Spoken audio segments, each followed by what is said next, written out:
திராவிட முன்னேற்ற கழகத்திற்கு சமூக நீதி என்பது உயிர் மூச்சான கொள்கை. அதனாலதான் ஒரு கொள்கை கூட்டணி அமைச்சு அதோட வெற்றிக்காக மேடையில் இருக்க வேட்பாளருக்கு வாக்கு கேட்க வந்திருக்கிறேன். அமைய உள்ள இந்தியா கூட்டணி, அந்த கூட்டணியுடைய அரசு நிச்சயம் சமூக நீதி அரசா இருக்கும். அந்த அரசில் நாங்கள் நிறைவேற்ற போற சாதனைகளை தேர்தல் அறிக்கையா கொடுத்திருக்கிறோம். அதுல சில முக்கியமான வாக்குறுதிகளை பட்டியலிட விரும்புகிறேன். 10 ஆண்டு கால சாமானிய மக்கள் எவ்வளவு கஷ்டப்படுவாங்கன்னு கொஞ்சமும் நினைச்சு பார்க்காம, மக்கள் விரோத அரசால் தொடர்ந்து உயர்த்தப்பட்ட பெட்ரோல், டீசல், கேஸ் விலை குறைக்கப்படும். சிறுபான்மை மக்களுக்கான எதிரான சட்டங்கள் ரத்து செய்யப்படும். தொழிலாளர் விரோத சட்டங்கள் மறுசீரமைப்பு செய்யப்படும். ஜிஎஸ்டி சட்டத்தில் சீர்திருத்தம் செய்யப்படும். விவசாயிகள் கூட்டுறவு அமைப்புகளையும் வங்கிகளையும் வாங்கியிருக்கக்கூடிய கடனும் வட்டியும் தள்ளுபடி செய்யப்படும். உழவர்களுடைய வேளாண் விளைபொருட்களுக்கு மொத்த உற்பத்தி செலவுடன் 50 விழுக்காடு என்பதை வலியுறுத்தி குறைந்தபட்ச ஆதரவு விலை நிர்ணயம் செய்யப்படும். தேசிய நெடுஞ்சாலைகள் இருக்கிற சுங்கச்சாவடிகள் முற்றிலுமாக அகற்றப்படும். மகாத்மா காந்தி தேசிய ஊரக வேலைவாய்ப்பு உறுதி திட்டத்தோட வேலை நாட்கள் 100 150 நாட்களாகவும் ஊதியம் 400 ரூபாயாகவும் உயர்த்தப்படும். மாணவர்களுடைய கல்வி கடன் முற்றிலுமாக தள்ளுபடி செய்யப்படும். வங்கிகளில் மினிமம் பேலன்ஸ் இல்லாதப்போ விதிக்கப்படக்கூடிய அபராதம் நீக்கப்படும். சாதிவாரி கணக்கெடுக்கும், வறுமை கோட்டு கீழே இருக்கக்கூடிய மக்கள் குறித்த கணக்கெடுப்பும் 5 ஆண்டுகளுக்கு ஒரு முறை ஒரே நேரத்தில் ஒன்றிய அரசால் எடுக்கப்படும். முந்திரி ஏற்றுமதியாளர்களுக்கு ஒன்றிய ஏற்றுமதி ஊக்கத்தொகை 5 விழுக்காடு மீண்டும் வழங்க நடவடிக்கை எடுக்கப்படும். பழைய முந்திரி மரங்கள் அகற்றி அதிக மகசூல் தரக்கூடிய புதிய வகை முந்திரி கன்றுகள் மானியத்துடன் வழங்கிட ஆவணம் செய்யப்படும். பெண்ணாடம் ரயில் நிலையத்தை தரம் உயர்த்தி தென்பகுதி மற்றும் சென்னைக்கு செல்லும் அனைத்து வகை ரயில்களும் நின்று செல்ல ஏற்பாடு செய்யப்படும். திண்டிவனம் முதல் நகரி வரையான புதிய ரயில் பாதை திட்டத்தில் ஆரணி நிலையத்திலிருந்து ஒன்னுபுரம் இணைப்பு பாதையையும் காஞ்சிபுரம் முதல் செய்யாறு இணைப்பு பாதையையும் சேர்க்க வழிவகை செய்யப்படும். விழுப்புரத்திலிருந்து காட்பாடி இடையே இருவழி ரயில் பாதை அமைக்கப்படும். உளுந்தூர்பேட்டை விழுப்புரம் தேசிய நெடுஞ்சாலையிலிருந்து பாதூர் கிராமத்திற்கு செல்லும் வழியில் புதிய ரயில்வே மேம்பாலம் அமைக்கப்படும்.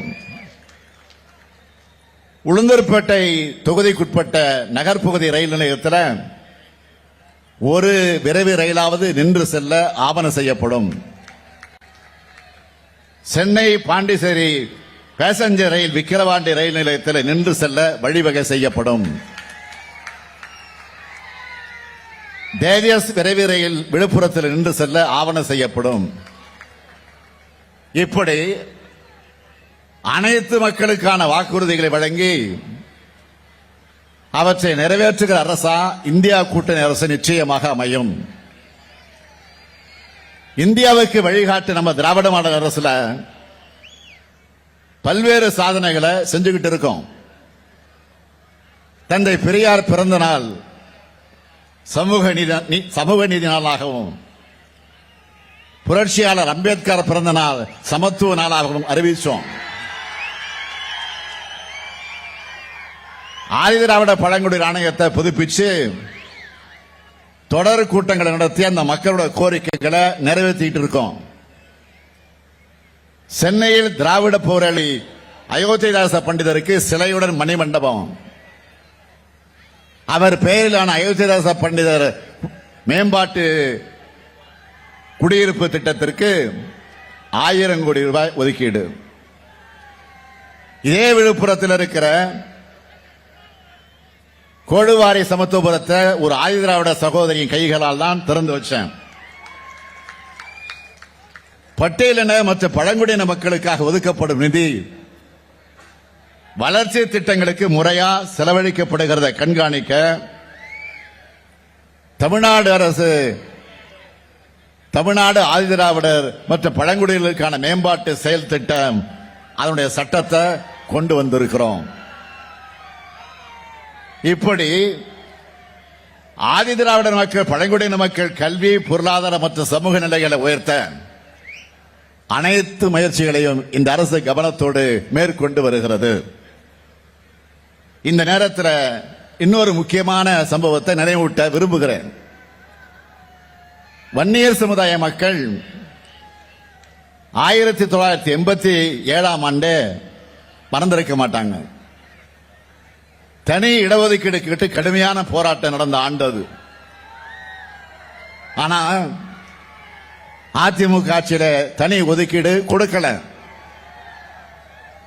நம்முடைய முத்தமிழறிஞர் தலைவர் கலைஞர் முதலமைச்சரானதும் வன்னியர் சமூகம் உள்ளிட்ட மிகவும் பிற்படுத்தப்பட்ட சமூகங்களுக்கு 20 விழுக்காடு இடஒதுக்கீட்டை வழங்கினார். இந்த 30 ஆண்டு காலத்தில் மிகவும் பிற்படுத்தப்பட்ட சமுதாயங்களை சார்ந்த குடும்பங்களோட வாழ்க்கையில ஒளி ஏத்தின இடஒதுக்கீடு தான் அது. வன்னியர் சங்கத்தின் மேல போடப்பட்டிருந்த வழக்குகளை திரும்ப பெற்றார் தலைவர் கலைஞர். 1987 போராட்டத்தில் உயிரிழந்த 21 குடும்பங்களுக்கு 3 லட்சம் ரூபாய் கருணைத் தொகை கொடுத்தார். இன்னைக்கும் அந்த குடும்பங்கள் மாதம் 3000 ரூபாய் பென்ஷன் வாங்கிட்டு இருக்கிறாங்க. சமூக நீதி தியாகிகள் அவங்களை போற்றி மணிமண்டபம் கட்டப்படும்னு விக்கிரவாண்டி இடைத்தேர்தலில் நான் வாக்குறுதி கொடுத்தேன். இன்னைக்கு விழுப்புரத்தில் அந்த மணிமண்டபம் கட்டப்பட்டு கொண்டிருக்கு. அது மட்டுமல்ல, திராவிட முன்னேற்ற கழகத்தினுடைய முன்னோடிகள் ஒருவராக இருந்த ஏஜின்னு அன்போடு அழைக்கப்பட்ட ஏ கோவிந்தசாமி அவர்களுக்கு மணிமண்டபம் கட்டப்படும் அறிவிச்சு இப்போ மணிமண்டபம் அமைக்கக்கூடிய பணி நடந்துகிட்டு இருக்கு. இப்படி சமூக நீதியை நோக்கி, சமத்துவத்தை நோக்கி நம்ம அரசு செயல்படுது. அது மட்டுமல்ல, பார்த்து பார்த்து திட்டங்களை நிறைவேற்றுகிற நல்லாட்சியை வழங்கி வரும். பல்வேறு மாநிலங்களில் இருந்து குழுக்கள் வந்து பார்த்து நம்முடைய திட்டங்களை அவங்க மாநிலங்களுக்கு கொண்டு போய் செயல்படுத்துறாங்க. செய்திகளை உடனுக்குடனும் துல்லியமாகவும் தெரிந்து கொள்ள சப்ஸ்கிரைப் பண்ணுங்க.